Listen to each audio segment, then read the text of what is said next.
We've gone over the who of our communication. Let's talk about the why. Business writing and speaking are not acts of altruism. You're not writing a group of customers telling them about an upcoming sale because you want to help them. You're not pitching your business idea to an investor because you care about her finances. You're communicating with the goal of eliciting some sort of action or movement from your audience. This will directly benefit the business. What do I want my audience to do equals the purpose.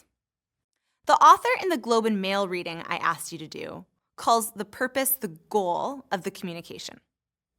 It's what you want to achieve by the act of speaking or writing. Let's go back to the example from our last lecture to illustrate this concept.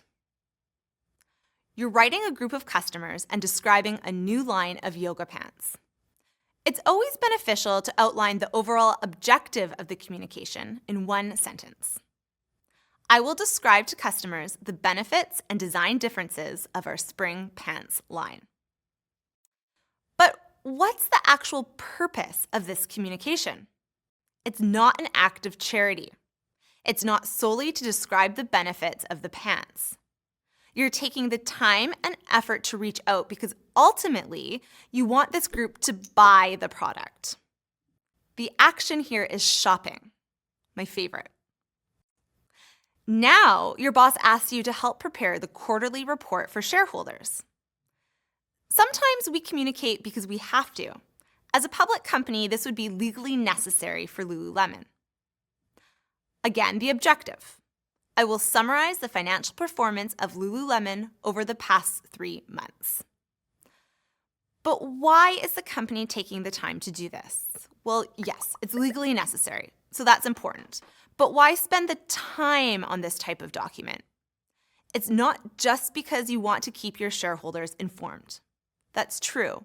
But what do you need here? You want to maintain your shareholders. If the results are good, you want positive publicity to attract new shareholders.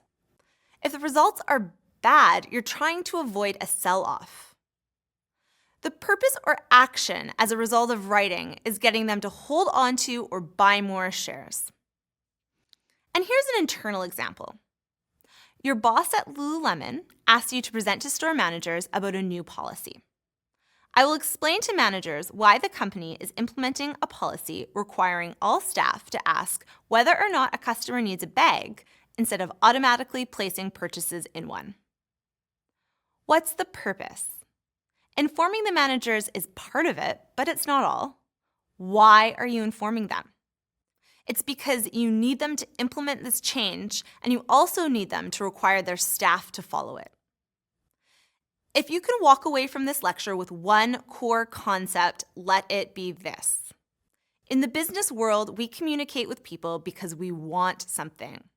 We are eliciting some form of action. Thinking about what that action or purpose is from the outset of your communication is imperative.